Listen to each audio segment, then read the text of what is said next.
Peace and good health, everyone. This is Jay from Herbal Chemistry. This video is probably going to be a little bit different from my normal videos. Normally, I'm just providing everyone with information and, um, you know, phytochemistry and how the body works. But this one is going to be a little bit more about myself. I'm going to be talking about my journey as a healer, and it was nothing short of transformational. It's one hell of a journey. It definitely changes a lot of things, especially how you view the world, how you view your life, your experiences, how you start to view belief systems, the world, politics, money, nature, food, relationships, how you interact with people. It kind of changes your whole thought process. Um, it even changes what you think thought is. Thought is just a program with an emotional signature attached to it. When you really, get down to understanding it. And I did want to mention how just getting into healing and plants, it led me into other sciences that I generally don't discuss too much of, like metaphysics, which talks about how the science and the facts of understanding the things that we don't know much about, like the moon and the sun and the stars, and Saturn and energies, and all these things are all interconnected, and how they have explanations, but they can sometimes not be understood well enough or overstood, where they're always thought of as being, occultic or, esoteric, which just basically means that it's just knowledge or information that's hidden, and it's up to us to see or to really find out exactly what the what is the catalyst or the causes or the truths behind this, because essentially that's what it's all about. It's about us finding truth. And some of us want to know truth, and ideally the most important thing we want to know about is ourselves. Who are we? We keep looking outside of ourselves to find out who we are, and we use other people to kind of validate who we are, but the truth of who we really are lies within us, when we're nowhere near electromagnetic devices, nowhere near our cell phones, not anywhere near computers. You're just literally planted or rooted to the soil with no one but yourself and your thoughts. And we have found that majority of us, unfortunately, we can't even tolerate the idea of not having some form of stimuli. The minute you get a break and it gets too quiet, you're like reaching and grabbing for something to stimulate your mind. Because the truth is that intelligence is silence. When you quiet the mind and you say nothing, in that small space where you find yourself lost, thoughtless, that's the space that you're looking for. That's the place where you start to pull things from within that comes out. And that's essentially what happened to me. Just from removing toxins from my day-to-day routine of eating and what I expose myself to. We live in a world where toxicity is everywhere, and it's literally part of the formula that keeps us where we are, that keeps us from being able to truly see beyond, the day-to-day things that we think is, nature and humanity.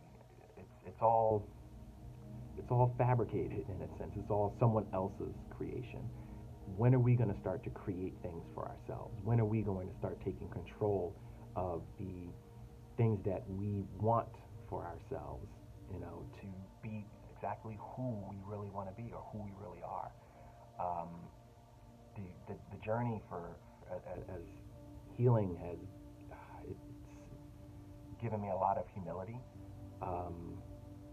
And in some cases, it does kind of give you that I did that feeling, and it can be a little overwhelming. It can make you a little arrogant at times. I'm definitely guilty of it.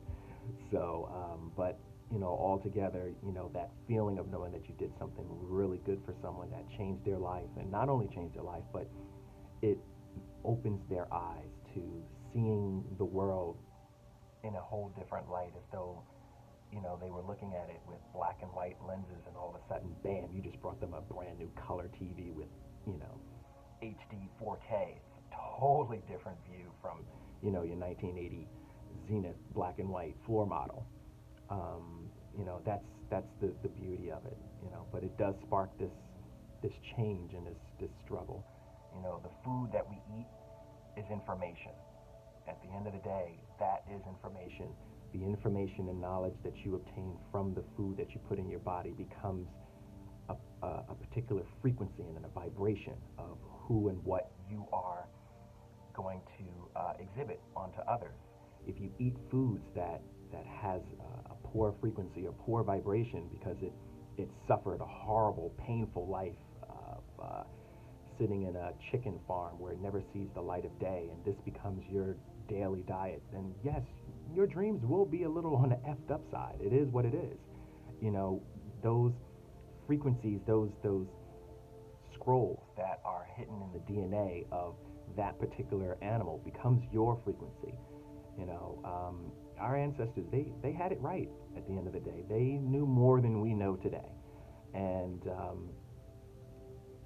for example, just touching on how, we don't even realize how the moon plays such a huge factor. We follow something called the Gregorian calendar, which was created by Pope Gregory, which is a lunar calendar that has 12 months. But there are more months in a moon cycle that we should follow, or could follow, and follow differently in order to understand exactly how the body really works. And even with that being said, the moon is an amazing construct of some sort, and it's always been referenced as a satellite. And what is a satellite? When we look at these words and we identify these things, a satellite sends and receives information. And the next question is, well, what information is it sending and receiving? So then you ask yourself, we all have heard of, people going crazy during a full moon. It's like, oh my God, it's full moon. The freaks come out at night. Your savage instincts is on fleet. Everyone's going bananas, and things just seem to either work really well or not work at all. It's a full moon. We blame it on a full moon, but we don't understand what exactly is happening. So when we talk about, the science, the mystery is that it's a full moon. So we think, ooh, it's a full moon. And, the mythology that comes behind it of the werewolf, the animalistic, the beast coming from within, coming out. That's a symbol of identifying the animalistic instincts within us. And now we get into the science of that animalistic instinct, that savagery. And the science of it, which can easily explain how we come up with these metaphors and how we understand it, is that the moon has a direct effect on the reptilian mind, which is the amygdala of the brain. That's the part of the brain that controls your savage instincts, your desire, your hunger, your food, your lust, your sexual desires, your flight or fight syndrome, all those things that are really animalistic. We call it the reptilian mind because it's your survival instincts. What do you need? What do you have to survive? And that part of the brain, along with the rest of the brain, is roughly 80% water. If your brain is 80% water, and the moon has the ability to have this gravitational pull that pulls the tide thousands of feet into the air, what is it going to do to this tiny little brain? It's going to make it swell. So now the amygdala becomes stimulated. It swells, which heightens that animalistic instinct because you have a greater gravitational pull, okay, from the waxing and waning of the moon. Now you have this huge pull. You got this full moon. You got this massive gravitational pull. Does it affect the brain, and will it alter the way the body's signals are read, the way the brain interprets hormones? Yes, it will. Will it alter how your body digests foods, specifically meats? Yes, it will.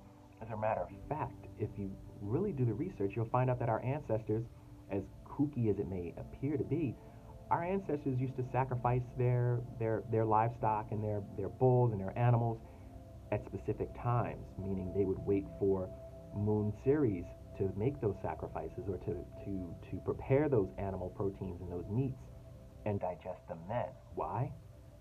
Because the amygdala is swollen. And if the amygdala is swollen and is more active, then that means your gastrointestinal system is more active, which means you produce more hydrochloric acids, which means it's easier for you to break down those animal proteins at that particular time. They knew more than we did.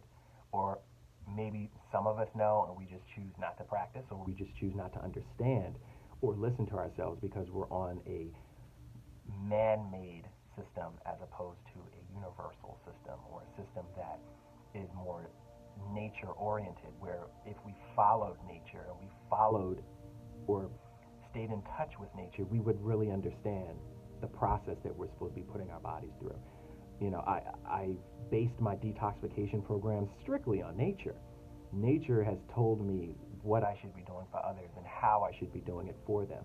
You know, just looking at the way pumpkins and squash and all these wonderful fruits spring up out of the earth just when it starts to get cool. Right when the body's ready to break down more animal protein. Right when you need the extra protection against the parasites that come with the animal protein that you're about to digest. But we don't listen. Instead, we're like the only creatures on a planet that don't have a season for sex, don't have a season for food, don't have a season for animal protein. We have no seasons for anything. We just do whatever we want, however we want, without any understanding of order or how our bodies, which derive from nature, but is completely separate from it, you know. And I know this is totally off, and for whatever reason, I just felt like I had to speak on it. You know, I have been studying metaphysics for a little while, and you know, I've been delving into that equally as much as I have in clinical herbalism. And you know, I think that it's time that I start merging the perspectives, you know, of both sides, so that it can provide my clients with the best possible care that I can possibly give them. And I think ultimately that's really what it is that I want to do, so that I can, you know, fulfill my purpose and my destiny, which is finding all the neos that are out there so that you guys can fulfill your destinies too. But the best way for me to do that is to help others make sure they have a clear mind to receive that signal that they need to get, because our bodies are literally antennas to receive information and signals. And if the body is toxic and it's full of trash and debris and metals and aluminum and rotten foods and poor choice animal proteins with rotten DNA and so on and so forth, then you're not going to get that signal. You're not going to get that information, you know. So but yeah, I just wanted to I don't know, I guess drop that drink. Like, share, subscribe, all that stuff. Herbal Chemistry will have some interesting products coming out very soon, especially with this flu season coming up. We're going to make sure that everyone is immune systems are running where they should be. And remember, your immune system is your gut. Peace and good health, and enjoy. Bye-bye.